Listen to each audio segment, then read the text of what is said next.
तर good morning सगळ्यांना.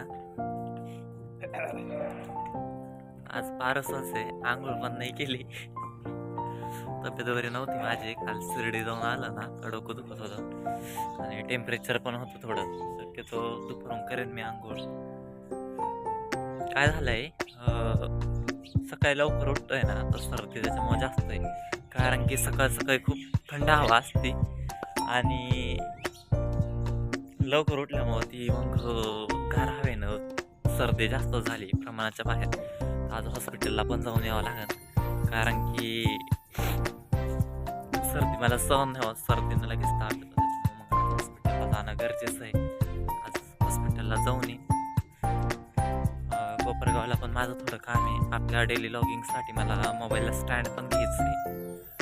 ऑनलाईनच बघत होतो मी, पण ऑनलाईनचं कसं मग कसं आहे तर कसं नाही. मग त्याच्यापेक्षा म्हणलं स्वतःच्या डोळ्याने जाऊन बघितलेलं आणि घेतलेलं ते कधी चांगलं, बरोबर की नाही. मग त्याच्यामुळे असं वाटतंय का आज कोपरगावला जावा आणि स्टँड घेऊन टाकू, आहे की नाही. तर आज स्टँड घेऊन टाकणार आहे आणि आपल्या यूट्यूब चॅनलच्या लोगोसाठी आपण सॉरी टीपीसाठी आपण आज लोगो पण तयार करायला टाकलाय.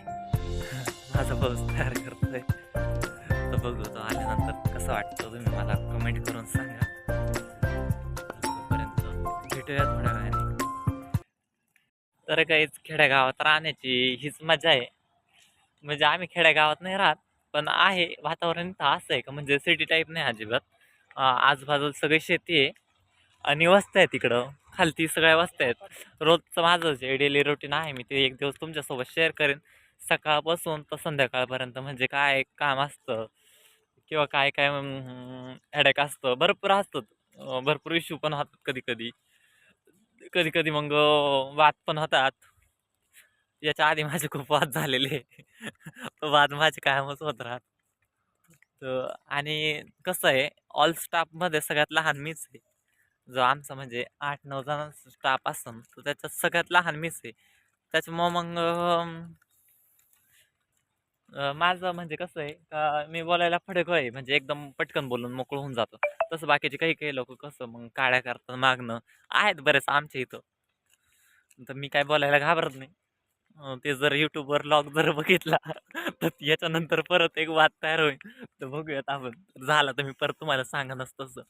तसं मी काय कोणाला घाबरत नाही, जरी झाले जरी वाद तरी.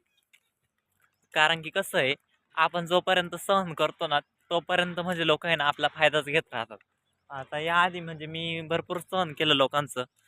तर म्हणजे जितकं सहन करू ना आपण तितकं म्हणजे लोक अजून म्हणजे त्यांना अपेक्षाच राहते नाही कडे हे सहन करतंय तर याच्याकडून करूनच घेऊ. म्हणजे एखादं काम करतंय तर त्याला म्हणजे कामालाच लावायचं, एखादं ऐकतंयच तर त्याला ऐकवतच राहायचं. तर ह्या गोष्टी मी अनुभवल्या आहे. तर मग त्याच्यामुळं म्हणतो का म्हणजे आपण आहे ना बोलकं पाहिजे माणूस कधी पण.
तर गाईज, तर आजचा ब्लॉग तुम्हाला कसा वाटला नक्की कमेंट करून सांगा.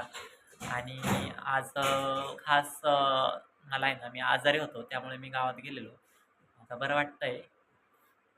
हॉस्पिटलला गेलो आणि तसंच मग शिर्डी पण गेलो. साईबाबाची आरती देखील घेतली. एकदम मन प्रसन्न झालं. म्हणजे बाहेरूनच दर्शन घेतलं. तुम्हाला एरिया दाखवला आहे व्हिडिओमध्ये. तर आजचा ब्लॉग कसा वाटला नक्की कमेंट करून सांगा आणि भेटूया उद्याच्या ब्लॉगमध्ये. तोपर्यंत बाय बाय.